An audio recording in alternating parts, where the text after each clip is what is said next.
할렐루야.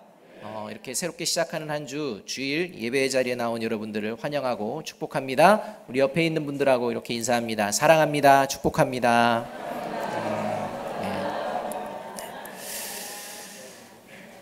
인생은 삶을 살아가면서 결코 놓치고 싶지 않은 기회, 꼭 붙잡고 싶은 기회에 그 기회를 지금 기다리고 있다면 여러분들은 어떤 기회가 오기를 바라고 계시고 또 어떤 기회를 놓치고 싶지 않으십니까?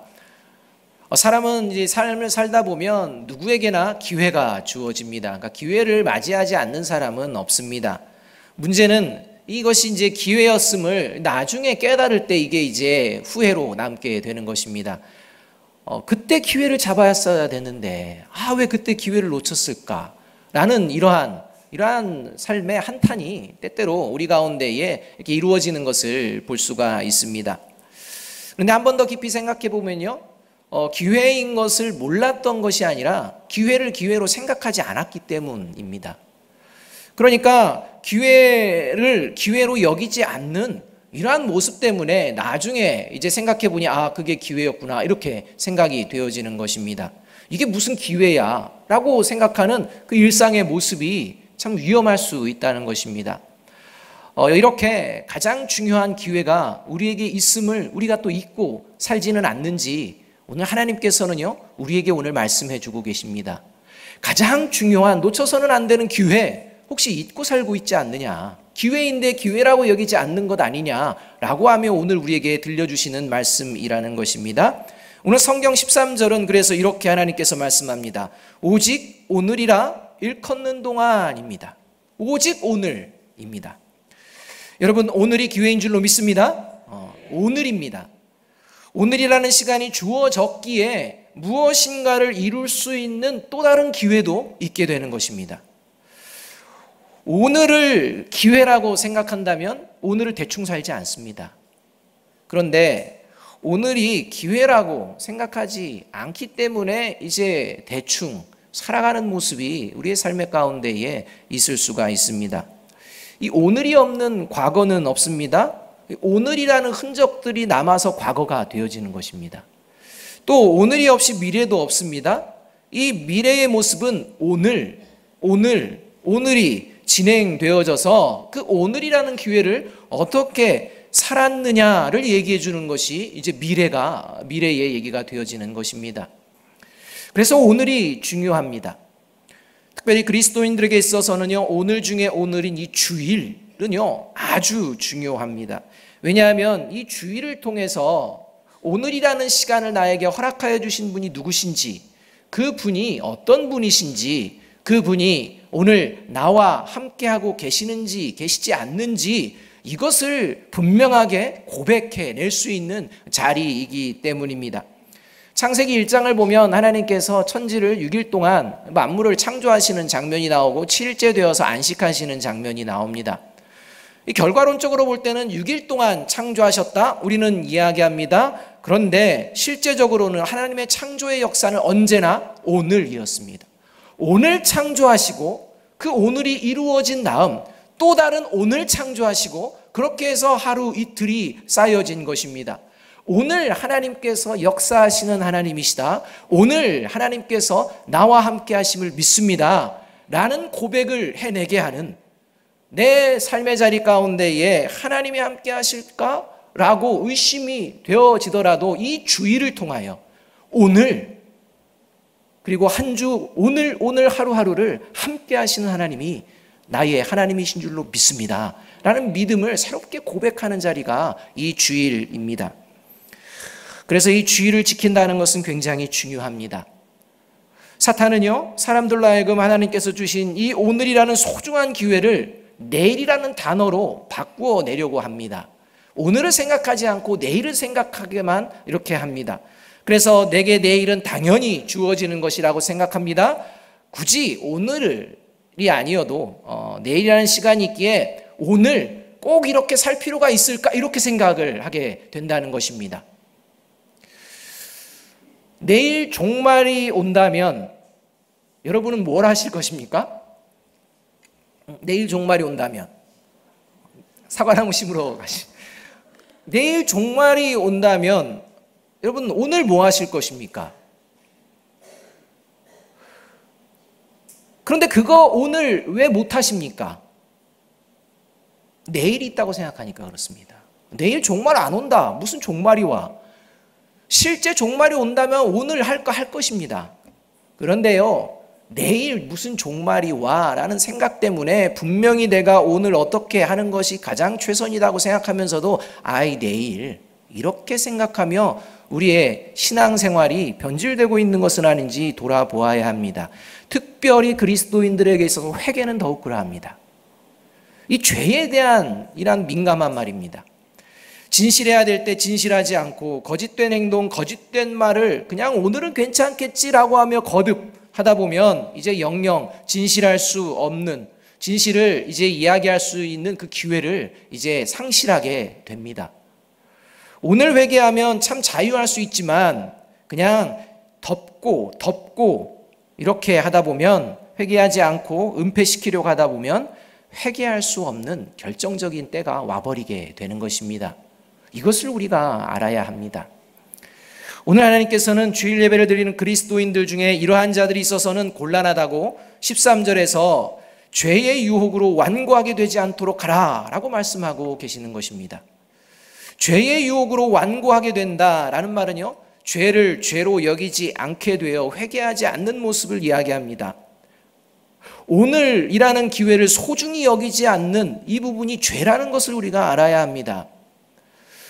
이 완고하다라는 말은요, 이 개역개정에서 완고하다 이렇게 표현했는데 개역 한글이요 더 우리에게 확 와닿는 그 용어로 사용합니다.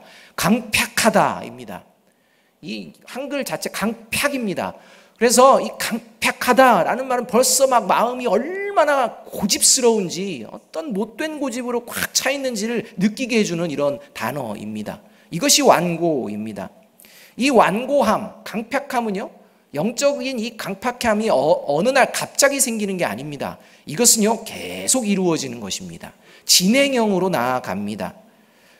완고하게 되어가는 것입니다. 오늘 조금 더, 내일 조금 더 계속해서 완고해져 나가는 것입니다. 이러한 그리스도인이 되지 않도록 하나님께서 오늘 주일을 저와 여러분에게 허락하여 주신 것입니다. 그런데 이 오늘을 주일이라는 아주 소중한 기회의 시간으로 생각하지 않고 그저 그냥 일요일이라는 한 주 중에 내가 교회라는 곳에 가는 일정한 스케줄 잡는 이러한 하나의 행사와 같이 여기는 모습으로 이곳에 와 있다면 그것은 이미 영적으로 완고해졌음을 이야기해 주는 것입니다. 이런 영적인 완고함으로 나아가는 모습을 깨뜨리라 라고 지금 하나님께서는 말씀하고 있습니다. 삶에 치여 살다가 회개할 기회를 놓친 경우가 많지 않습니까? 다시 정신 차리고 그리스도인답게 회개함으로 다시 나아갈 수 있는 오늘이라는 소중한 시간을 하나님이 기뻐하시는 그 기회로 살아갈 수 있도록 오늘 주일 예배를 드리는 자리인데도 불구하고 회개와는 전혀 상관없는 그냥 왔다 돌아가는 그런 그리스도인들을 향해서 하나님께서는요 12절에서 이렇게 경고하고 계십니다. 12절 말씀을 함께 한번 읽습니다. 시작. 형제들아, 너희는 삼가 혹 너희 중에 누가 믿지 아니하는 악한 마음을 품고 살아계신 하나님에게서 떨어질까 조심할 것이요, 이렇게 말씀합니다. 형제라 불리는 자들 중에 이야기합니다. 이 예배 시간 함께 예배 드리는 자들 중에 어떠한 존재가 있느냐? 하나님에게서 떨어질 자가 있다는 것입니다. 하나님의 나라에서 멀어지는 자가 있다는 것입니다. 구원에 이르지 못하는 자가 있다는 것입니다. 11절과 18절의 말씀에 의하면 하나님의 안식에 참여하지 못하는, 들어가지 못하는 그러한 자가 있다. 그러한 자로서 전락되어서는 안 된다라고 경고하고 계시는 것입니다. 이러한 자의 예배는 하나님이 받지 않으시는 예배다라고 말씀하고 계시는 것입니다. 여기서 죄의 유혹으로 완고하게 되어가는 모습, 이 모습을 하나님을 믿지 않는 것이라고 말씀합니다. 여러분, 하나님을 믿지 않는다라는 것은요, 하나님의 말씀을 믿지 않는다는 것입니다. 하나님께서 말씀하시는 그 약속을 내가 의심한다는 이야기입니다. 여기서부터 죄의 완고함이 이루어지게 되어집니다. 여러분, 하나님은 살아계시고 언제나 저와 여러분의 삶의 자리에 늘 함께 하심을 믿습니다. 이렇게 말씀하셨습니다.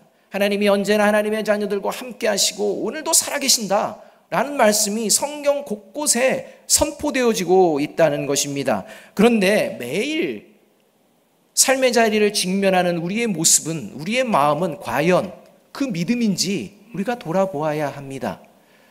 하나님은 과연 살아계시는가? 하나님이 과연 늘 함께 해주신다면 정말 도움이 간절히 필요한 이때 왜 하나님은 아무런 말씀도 아무런 응답도 아무런 역사도 이루어지지 않으시는 건가? 과연 하나님은 나랑 같이 계시는 거 맞을까? 라는 이러한 물음표 담긴 것들을 마음에 여전히 쌓아둔 상태로 지금 이 자리에 하나님이 정말 함께 하시는 그 의심의 질문만을 가득 담고 이 자리에 와 있다면 그것은 이제 마음이 완고해지는 죄의 유혹을 받게 되어져 있습니다. 죄가 나를 유혹해서 이제는 의심에서 이 쌓여졌던 의심이요 어떻게 변질되느냐? 불신앙으로 변질이 되어집니다. 하나님은 나와 함께 계시는가에서 하나님은 안 계시는 것 같아 라고 이렇게 불신앙이 되어집니다.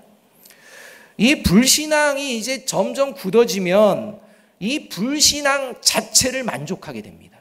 여러분 잘 기억하십시오. 이 의심이 쌓이다 보면요 불신앙이 생기고요, 불신앙이 이제 굳어지게 되면 이 불신앙 자체를 만족해 합니다. 그러니까 불신앙이 더 이상 나에게 걸림이 되지 않는다는 것입니다. 하나님을 향한 믿음, 이 믿음이라는 거, 이것이 삶을 살아가는데 그다지 중요하게 여겨지지 않게 되는 것입니다. 그냥 하나님이 없어도 살만하네? 하나님이 꼭 계셔야 할 하나님을 향한 이 믿음을 내가 꼭 보여낼 필요가 없네? 이런 마음이 이제 생겨나는 것입니다. 그래서 불신앙 자체에 그냥 만족합니다. 이 정도의 신앙에 그냥 만족한다는 것입니다. 이렇게 되면서부터 사람은 교만해집니다. 그리고 자기의 생각과 판단이 삶의 기준으로 되어버립니다. 자신의 삶에 어떤 문제가 생기게 되면 모든 원인은 다른 사람을 향하게 되어집니다. 세상이 잘못되었고 세상이 나빠서 그렇고 누구 때문에 이렇게 되었고 하며 남을 원망합니다. 그러면서 하나님마저도 원망함을 자연스럽게 쏟아내게 되는 것입니다. 하나님 어쩌다가 이런 남편을 아내를 만나게 해주셨어요. 제가 실수한 거죠. 이런 하나님 어쩌다가 이런 자녀를 저에게 주셨습니까? 여러분 이런 마음이요 우리 가운데 불쑥불쑥 찾아오게 된다는 것은요 이미 죄의 유혹으로 마음이 강팍해지고 있다는 반증입니다. 자신이 죄의 유혹으로 완고하게 되어가고 있음을 어느 순간 깨닫지 못하게 되었기 때문에, 이것이 죄라는 사실을 알지 못하기 때문에요 자연스럽게 원망을 하게 되는 것입니다. 그래서 예수 그리스도를 구주로 영접했다고 말을 하며 자녀들에게도 교회 다녀야 된다라고 말을 하지만 오히려 그 삶의 자리와 그 삶의 방법들이요 성령 없는 자처럼 행동하게 되는 이런 모습들이 벌어지게 되는 것입니다. 그러한 모습에 자녀들이 무슨 도전을 받겠습니까? 그러한 모습에 하나님이 살아계시는 게 무슨 의미가 있겠습니까? 그래서 오늘 성경은요 믿는 자들에게 하나님을 믿지 아니하는 악한 마음, 죄의 유혹으로 그 마음이 완고해지고 있는 것은 아닌지 점검하라 말씀하고 계십니다. 나는 아니지라는 교만 빠지지 말라고 하나님께서 오늘도 말씀을 하십니다. 내 가운데에 그런 모습이 있는지 돌아보라고 하시는데도 불구하고 오늘도 여전히 그냥 내 생각과 내 판단만을 가지고 이 예배의 자리에 있으면 안 됩니다.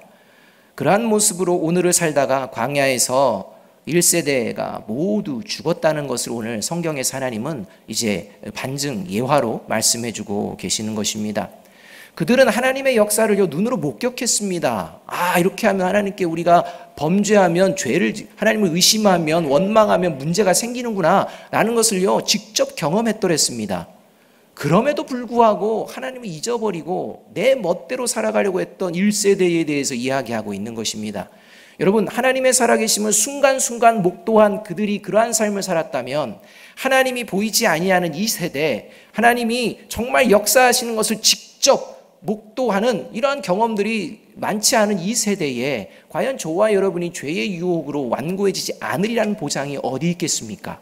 그래서 하나님께서는 말씀으로 이스라엘의 역사를 통해서 오늘 저와 여러분에게 점검하라 말씀하고 있는 것입니다. 내가, 우리 자녀들이, 우리 교회가 이 죄에서, 이 죄를 회개하는 이 회개를 잃어버리고 영원한 사망에 이르게 되는 이 죄의 유혹으로 마음이 완고해지고 있는 악함을 어떻게 분별할 수 있을까요? 그것은 오늘 하나님께서 성령의 인도하심을 따르고 있는지 살펴보면 된다라고 말씀하고 있습니다. 7절과 8절의 말씀을 함께 한번 읽어봅니다. 7절과 8절입니다. 시작. 그러므로 성령이 이르신 바와 같이 오늘 너희가 그의 음성을 듣거든 광야에서 시험하던 날에 거역하던 것 같이 너희 마음을 완고하게 하지 말라, 이렇게 말씀합니다. 오늘 본문은 7절에서 19절까지 이야기하는 본문입니다. 이 본문의 시작을 성령으로 선언하면서 이야기합니다. 왜냐하면 구약의 백성들은요, 모세와 율법과 하나님의 현존을 경험하였습니다. 그러나 우리는요, 성령이 현존해 계시는 줄로 믿습니다. 이 성령을 통하여 우리를 인도하고 계신다는 것입니다. 오늘 그의 음성을 듣거든 이라고 말씀합니다. 하나님은 언제나 오늘이라고 하는 시간에 우리를 만나십니다. 하나님은 언제나 오늘이라는 시간에 우리에게 말씀하십니다. 하나님은 언제나 오늘이라는 동안에 우리를 인도하시는 분이십니다. 이것을 알고, 이것을 듣고, 이것을 믿고 따르는 존재가 그리스도인입니다. 그렇다면 보이지 않는 이 성령의 인도하심을 따른다는 것, 구체적으로 뭘 좀 말하는 것일까요? 오늘 본문에서 두 가지 정도만 우리가 생각해 보았으면 좋겠습니다. 이러한 모습이 내가 신앙생활하는 가운데 있을 때 성령의 인도하심을 따르는 것입니다. 죄의 유혹에서 완고해지는 것을 이제 방지하고 이제 돌이킬 수 있게 되어지는 신앙의 사람으로 살아가게 됩니다. 이 두 가지의 모습이 우리에게 있는지 보아야 합니다. 첫 번째는 뭐냐? 나는 과연 십자가 사랑을 붙들고 있는가? 이것을 보는 것입니다. 여러분, 이 십자가 사랑을 붙들고 있는가? 이것을 구체적으로 오늘 본문에서는 어떠한 모습으로 한번 점검하기를 원하느냐? 그건 십자가 사랑 안에서 서로 권면하고 있는가 살펴보라고 말씀합니다. 나는 성도들 간에 서로를 향해 권면하는 이러한 삶을 살고 있는가? 그리고 내가 권면을 듣고 있는가 살펴보라는 것입니다. 13절과 14절의 말씀을 함께 한번 읽어봅니다. 13절 14절입니다. 시작. 오직 오늘이라 일컫는 동안에 매일 피차 권면하여 너희 중에 누구든지 죄의 유혹으로 완고하게 되지 않도록 하라. 우리가 시작할 때에 확신한 것을 끝까지 견고히 잡고 있으면 그리스도와 함께 참여한 자가 되리라 말씀합니다. 여러분, 우리가 시작할 때 확신한 것을 끝까지 잡고 있을 때에 하나님의 나라가 이제 우리 가운데에 온전하게 임하게 된다라고 말씀하고 있습니다. 우리가 처음에 시작한 그 시작이 뭡니까? 그게 바로 믿음입니다. 믿음의 시작은 누구로부터 시작되어지는 것입니까? 예수 그리스도입니다. 예수 그리스도의 십자가로 말미암아 우리의 믿음이 시작이 되어진 것입니다. 이 예수 그리스도의 십자가로 우리의 믿음이 끝나야 될 줄로 믿습니다. 이게 우리의 삶이 되어야 한다는 것입니다. 시작할 때에 확신한 그것을 끝까지, 이것은요, 오늘부터 내 삶의 끝까지, 오늘부터 영원히라고 말씀하고 있는 것입니다. 십자가의 은혜, 십자가의 사랑을 붙들었던 과거의 오늘, 그 사건이 오늘 예배드리는 이 오늘의 사건이 되어져야 합니다. 이것이 매일매일이라는 것입니다. 이 매일매일의 삶에서 반드시 우리가 놓쳐서는 안 되는 게 뭐냐? 피차 권면하는 것입니다. 여러분, 내가 십자가를 붙들고 있는지 그렇지 않은지 살피지 않으면서 다른 사람에게 생명의 길을 어떻게 권면할 수 있겠습니까? 십자가에 담긴 의미, 십자가에서 보여준 하나님의 사랑을 내가 제대로 깨닫고 그 사랑으로 살아내려고 힘쓰지 않으면서 다른 사람에게 십자가의 사랑으로 살아야지라고 말해 줄 수가 있겠습니까? 그런데 어떻게 하면 내가 생명의 십자가를 붙들고 있는지 알 수가 있겠습니까? 내가 참 하나님의 이 십자가의 은혜와 사랑으로 매일매일 살아가는구나 라고 우리가 어떻게 알 수가 있겠습니까? 그것은 바로 내가 생명의 십자가를 제대로 붙들고 있는지 알 수 있기 위하여 성도들의 도움이 필요하다는 사실을 인정해야 합니다. 내가 십자가의 길을 걷기 위해서는 나에게 잘못된 길을 걸어갈 때에 권면하는 성도들이 있어야 할 줄로 믿습니다. 이 믿음이 나에게 있는지 돌아보아야 하는 것입니다. 그래서 13절은 오직 오늘이라 일컫는 동안에 매일 피차 권면하여 라고 말씀하고 있습니다. 내가 오늘 잘못된 판단과 잘못된 행동 가운데 나갈 때 그것을 보고 누군가가 권면해 주는 모습이 있을 때에 내가 죄의 완고함에서 벗어날 수가 있다는 것입니다. 죄의 유혹으로 마음이 굳어져 가고 있는 사람의 특징, 그 특징이 뭐냐? 바로 다른 사람의 권면을 받아들이지 않는 것입니다. 여러분, 다른 사람의 권면을 내가 잘 받아들이지 않는다라고 생각이 되십니까? 그렇다면요, 분명히 그 마음이 죄의 유혹으로 강팍해지고 있다는 사실입니다. 여러분, 그것을 알아야 합니다. 그래서 오히려 누군가가 어떠한 것들을 권면을 자신에게 하게 되면 이것을요, 이제 곡해합니다. 자신에 대한 어떤 나의 자존심에 대한 공격이라고 이 곡해하게 됩니다. 그래서 이 권면하는 사람을 이 적대시하게 되는 이러한 모습까지도 나아갈 수 있습니다. 결국 자기만 옳다는 우상화에 빠지게 됩니다. 여러분, 이 모습이요, 예수님의 십자가에 못 박았다는 사실을 우리가 알아야 합니다. 주님께서 3년 동안 계속 매일같이 권면하는 이 권면의 말씀, 경고의 말씀, 다시 회개하라는 이 말씀을요, 계속 받아들이지 않고 밖으로 밀어내며 적대시했던 그 종교 지도자들을 우리는 잊어서는 안 됩니다. 교회 공동체 안에서 여러분, 이 죄의 유혹으로 완고해지고 강팍해지고 교만해지긴 가장 쉬운 존재, 이 권면에 대해서 이 막 몸서리치기 가장 쉬운 존재, 그 존재가 누구일까요? 이 앞에서 목사님이요. 맞습니다. 여러분, 교회 안에서요, 가장 권면 듣기가 힘든 존재가요, 목사입니다. 하나님의 말씀을 꽤 많이 알고 있다고 생각하기 때문입니다. 그래서요, 어떤 방식으로든 엄폐하려고 합니다. 그냥 이거를 잘 말해가지고 내가 옳은 것처럼 이야기하고 싶은 유혹이 계속 일어나는 존재 중에 하나가 목회자입니다. 믿습니까? 지난주부터 제가 뭘 얘기하면 아멘을 안 하세요. 그러니까 이게 완고함이에요. 권면을 안 하겠다는 겁니다. 나는 그렇게 믿는데 그래도 말은 안 할 거야. 그냥 망가지는 게 나아, 목사님이. 이렇게 생각하기 때문에요, 여러분, 권면을 하지 않게 되는 것입니다. 과거 유대의 종교 지도자로 하나님의 율법을 맡았노라 하며 대제사장과 서기관과 율법학자의 직분을 차지했던 바리새인과 사두개인들이 그러하였다는 것을 우리가 잊어서는 안 됩니다.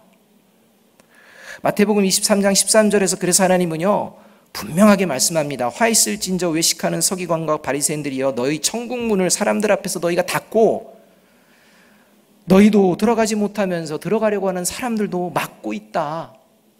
지금 이 당대가 이렇다라고 하는데도요, 귀를 막아버립니다. 제가 목사로서 하나님의 나라에 들어갈 수 있도록 열어주신 그 십자가의 길, 그 십자가의 도를요, 제 방식대로 선포할 수가 있다는 것입니다. 그냥 제 유익을 위해서요, 이야기하면서 또 하나님의 말씀은 말씀대로 이야기하면서 한편으로 또 삶의 자리에서는요, 내 방식대로 십자가의 길을 걷지 않으려는 이런 모습이 저에게도 있을 수 있다는 것입니다. 그러할 때 제가요, 사꾼으로 전락되어집니다. 여러분, 그것을 아셔야 됩니다. 그리고서 사꾼임을 저도 깨닫지를 못합니다. 그러면서 성도들은 실족하게 됩니다. 그냥 말없이 사라지는 것입니다. 여러분, 말없이 사라지지 마시기 바랍니다. 말없이 사라지시는 부분요, 그건 본인한테도 안 좋지만 저한테 큰 죄를 짓는 것입니다. 제가 잘못된 길로 가게 되면 그것을 알려주셔야죠. 제게서 혹시 그런 모습 보이시거나 느껴지신다면 사랑으로 권면해 주시기 바랍니다. 좀 소심하셔서 직접 말씀하시기가 뭐 하시면 이렇게 하시면 됩니다. 목사님, 누가 그러는데요 하면서 얘기하면 됩니다. 그러니까 누가 그러는데요? 거기 누가에는 누가 포함되어 있는 것입니까? 나도 포함되어 있는 겁니다. 그러니까 전체를 이렇게 얘기하는 겁니다. 목사님 누가 그러는데요? 하면서 말씀하십시오. 그러면 저는요, 성령님이 그러시는구나 라고 듣겠습니다. 혹시 이야기를 하실 때 제 얼굴 표정 굳어지거나 작은 눈이 더 작아지거나 그래서 조금 이거 얘기하면 큰일 나겠는데 라는 분위기가 느껴질지라도 이야기를 하시는 여러분이 되어지기를 간절히 바랍니다. 사단은요, 저를 통해도 역사합니다. 제가 그렇게 해야, 그런 표정을 지어야 저를 무너뜨릴 수 있기 때문입니다. 그러한 것에도 개의치 마시고 하나님께서 원하시는 것이라면 말씀해 주시는 여러분이 되어야 합니다. 하나님께서 제가 끝까지 십자가 잘 붙들어내라고 아름다운 교회 공동체에 보내주신 줄로 저는 믿습니다. 저에게 십자가 제대로 붙들라고 권면해 주시는 성도님들이 있어야 하시고 그것이 성도님들이 져야 될 자기 십자가입니다. 제 얘기만 하니까요, 그래 목사님한테만 저러면 되지. 그게 아닙니다. 전 대표고요. 여러분도 끝까지 십자가 붙들라고 하나님께서 우리 교회 공동체를 허락하여 주신 줄로 믿습니다. 더 좁게는 구역 식구로 모이게 하여 주신 줄로 믿습니다. 여러분 구역 모임하면서 혹시나 좀 나에게 뭔가 권면하는 것들로 말미암아 상처받아서 구역 모임을 못하겠다라고 생각하십니까? 혹시 그렇다면요, 그게 오히려 더 큰 죄에 빠져드는 함정이라는 사실을 바라보시기 바랍니다. 여러분, 우리가 죄의 잘못된 길에 걸어갈 때 진정한 사랑은요, 그 길에서 빠져나오기를 바라며 권면하는 모습이라는 사실을 잊어서는 안 됩니다. 사랑의 권면의 모습이 있는 것, 그게 바로 저와 여러분이 함께 져야 될 자기 십자가입니다. 다만 조심할 건 십자가의 사랑은 간대없고 그저 내가 원하는 것 이루기 위해서 권면하는 이것은요, 공격이 됩니다. 여러분, 이것은 느낄 수가 있습니다. 여러분, 언제나 하나님의 사랑으로 서로 권면하고 또 권면을 받는 저와 여러분이 되어지기를 주님의 이름으로 축복합니다. 그리할 때 목사는 목사다워지고, 장로님은 장로님다워지고, 권사님은 권사님다워지고, 집사님은 집사님다워지고, 교회는 교회다워지고, 그리스도인은 그리스도인다워질 수 있는 것입니다. 이렇게 서로 십자가의 사랑을 붙들고 서로 잘못된 길이 있다면 사랑으로 서로 권면하고 서로 듣는 저와 여러분이 되기를 주님의 이름으로 축복합니다. 둘째로, 내가 과연 성령의 인도하심을 따르고 있는가, 이것을 보려면요, 하나님 말씀 안에서 하나님께서 사용하시기 합당한 존재로 내가 준비되고 있는가 살펴보면 됩니다. 나는 오늘 하나님이 사용하시기에 합당한 사람으로 준비되어지고 있는가, 준비되어지고자 하는가 살펴보면 된다는 것입니다. 15절의 말씀을 함께 한번 읽어봅니다. 15절입니다. 시작. 성경에 일렀으되 오늘 너희가 그의 음성을 듣거든 경노하시게 하던 것 같이 너희 마음을 완고하게 하지 말라 하였으니, 계속해서 강팍하지 말라라고 말씀하시는데 오늘 15절은 이렇게 시작합니다. 성경에 일렀으되 이렇게 말합니다. 성경은 살아계신 하나님의 말씀이요, 생명의 길로 이끌어주고 하늘의 시민권자로 이 땅에서 어떻게 살아야 될지 가르쳐 주시고 그 가르쳐 주심을 따라 역사하시는 하나님의 능력을 경험하는 말씀인 줄로 믿습니다. 이 말씀을 과연 나는 붙들고 있는가? 이 말씀을 과연 붙들고 하나님이 사용하시기에 합당한 자로 준비되어지고자 하고 있는가? 오늘 보아야 한다는 것입니다. 여러분, 청년들 안에서, 이 젊은 세대들 안에서 막 서로 회자되어지는 그 신조어 중에 하나가 그런 거 있지 않습니까? 몇 년 전부터 등장한 용어입니다. 금수저, 그다음 또 뭡니까? 흑수저, 이럽니다. 이 금수저, 흑수저 얘기를 하다가요, 청년들끼리 자기들 생각해 보니까 나는 금수저는 아닌데 흑수저도 아니야 라고 하다 보니까 나는 은수저야, 뭐 이런 얘기도 생겨나고, 거기다가 나는 동수저야, 나는 쇠수저야, 뭐 이런 용어들을 막 만들어내는 것입니다. 그러한 용어들로 저 사람을 평가하고 나를 평가하고 이런 마음 가운데 사로잡혀서 지금 젊은 세대들이 살아가고 있다는 것입니다. 마음이 거기에 다 빼앗겨져 있습니다. 이것은 그리스도인 청년도 예외가 아닙니다. 그리스도인 부모도 예외가 아닙니다. 이러한 용어가 들릴 때 저와 여러분은 어떤 마음을 먼저 품으십니까? 여러분, 그리스도인은 이런 삶의 자리, 금수저를 이야기하고 은수저를 이야기하고 흙수저를 이야기하는 이러한 것들로 마음을 뺏고 빼앗기는 이러한 오늘의 세대 가운데에 저와 여러분은 자녀들에게 무엇을 가르쳐야 합니까? 여러분, 혹시 여러분이 부모님이시라면 여러분은 어떤 수저를 자녀들에게 주셨습니까? 금수저 주셨습니까? 은수저 그러면 그러면 동? 쇠? 아니면 플라스틱? 아니면 흙?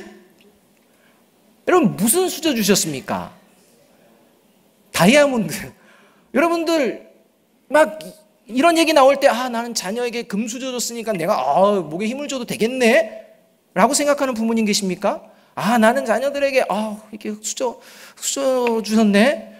라고 막 안타까워서 막 자녀들만 보면 미안하고 막 이러신 분 계십니까? 여러분 자녀들에게는요, 너는 커서 어떤 수저를 주는 부모가 되라고 가르치시겠습니까?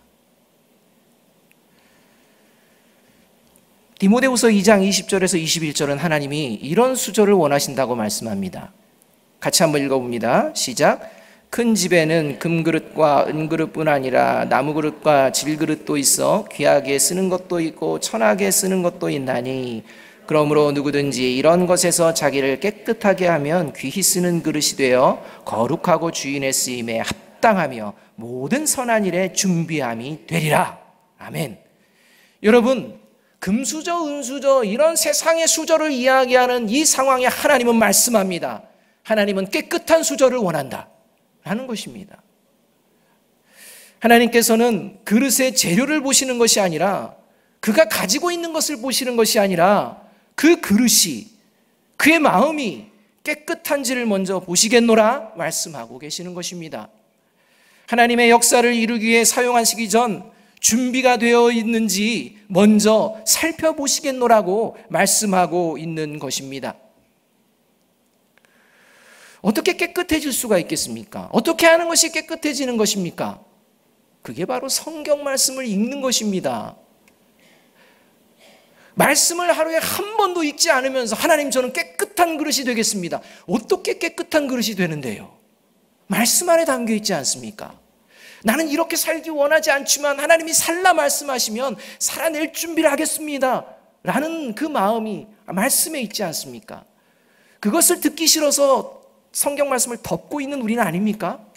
그냥 내가 생각하는 대로 살면서 하나님의 역사만을 기대하는 이런 어리석은 모습 가운데에 우리가 나아가고 있지는 않습니까? 이것이 바로 죄의 유혹으로 완고해지는 과정입니다. 미국 성서공회와 바나 리서치 그룹이라는 곳에서 18세 이상의 성인 2030명을 가지고 설문조사를 했습니다. 이 설문조사를 했는데요, 믿지 않는 자와 믿는 자 다 해가지고 81%가요 어떤 것에 동의했느냐, 지금 미국이 도덕적으로 타락하고 있다 이렇게 대답을 했습니다. 믿지 않는 자나 믿는 자들 말입니다. 그런데요, 이 기독교인 중에는 왜 타락하고 있다라고 생각합니까? 라고 했을 때 51%, 고작 절반 정도가 이렇게 대답하는 것입니다. 오늘날 미국인들이 성경을 읽지 않기 때문입니다. 이렇게 얘기합니다. 여러분, 믿는 자들 중에 절반 이상 미국에서는 성경을 안 읽습니다. 성경을 읽지 않기 때문에 이렇게 타락하고 있습니다 라고 말하는 자들은 성경을 읽고 있다는 것입니다. 말씀을 통해 세상에서 어떻게 살아야 되는지 배우고 있다는 것입니다. 그런데 절반은 그렇지 않다는 것입니다. 더 중요한 게 있다는 것입니다. 왜 타락하고 있는지 내가 생각해 보니까 다른 것에 있다 이렇게 얘기하는 것입니다. 아니요, 말씀을 읽지 않기 때문입니다. 그리스도인이 타락하고 변질되기 때문입니다. 그래서 이 말씀을 안 읽는 사람들을 대상으로 해가지고요, 왜 성경 말씀을 안 읽습니까? 조사했더니요, 그 이유가 첫 번째 54% 바빠서, 두 번째 이유 하나님이 의심스러워서, 세 번째 이유 삶의 자리에서 고난을 겪어봐서, 이런 겁니다. 내 삶 살기 바쁘니까 하나님 일단 제쳐놓는다는 것입니다. 하나님 없어도 뭐 살만한데, 차라리 이렇게 살아도 내가 원하는 거 되는데. 두 번째, 하나님 정말 살아계신가? 의심이 가득 차기 때문에 성경 읽어서 뭐하냐 이렇게 되는 것입니다. 더 나아가서 하나님 믿는데 무슨 고난이 나에게 이렇게 닥쳐? 왜 회사에서 잘리고 왜 어려움이 나에게 오는 거야? 이런 하나님 뭘 믿어? 뭐 성경을 봐? 이렇게 하고 있다는 것입니다. 그러면서도 자기는 천국에 간다고 생각하는 것입니다. 사랑하는 여러분, 고린도후서 6장 2절은 말씀합니다. 보라, 지금은 은혜 받을 만한 때요. 보라, 지금은 구원의 날이로다. 지금 하나님께서 저와 여러분과 함께 하시는 줄로 믿습니다. 살아계신 하나님께서 저와 여러분을 오늘도 사랑하십니다. 살아계신 하나님께서 저와 여러분을 오늘도 생명의 길, 구원의 길로 인도해주고 계십니다. 죄의 유혹, 사탄의 시험에 빠지지 않기 위해 성령님께서 저와 여러분과 함께 하시는 줄로 믿습니다. 이 성령의 도우심을 구하며 십자가 사랑을 붙들고 하나님께서 사용하시기에 깨끗한 그릇, 거룩한 그릇으로 살아내기를 결단합시다. 하나님의 말씀을 다시 매일 붙들어낼 것을 결단합시다. 그리고 내가 죄의 유혹 가운데에 빠지게 될 때 살아계신 하나님의 말씀 안에서 나에게 권면해주는 성도들이 있기를 간절히 구합시다. 그리할 때 저와 여러분, 우리 아름다운 교회는요, 혼탁한 이 시대에 살아계신 하나님의 선하신 역사를 이루는 통로가 되어질 줄로 믿습니다. 이 은혜의 기회, 오늘이라는 기회, 오늘 들려주시는 하나님의 그 말씀, 이 말씀을 듣는 그 기회를 놓치지 않는 저와 여러분, 우리 아름다운 교회가 되기를 주님의 이름으로 축복합니다. 기도하겠습니다. 사랑과 은혜가 풍성하신 아버지 하나님, 세상 가운데 살아가면서 우리의 마음이 세상의 것으로 빼앗겨 내가 이러이러한 모습으로 살아가야 되지 않을까라고 생각하며 아버지 하나님의 말씀보다는 다른 것들을 의지하며 나아가고 있는지 돌아보게 인도하여 주시옵소서. 내가 오늘 하루를 어떻게 시작하고 있는지 돌아보게 인도하여 주시옵소서. 하나님, 어떠한 핑계도 대지 말고 하나님 먼저 하루를 하나님의 말씀으로 시작하는 우리 모두가 되게 인도하여 주시옵소서. 말씀을 듣지도 않고 잊어버리면서도 나는 깨끗한 그릇이 되어줄 수 있다라는 이 사단의 미혹에 빠지지 말게 인도하여 주시옵소서. 다만 한 절이라도 하나님의 말씀을 읽고 세상 가운데 나아가는 우리 모두가 될 수 있도록 은혜 베풀어 주시옵소서. 예수 그리스도의 이름으로 감사하며 기도하옵나이다. 아멘.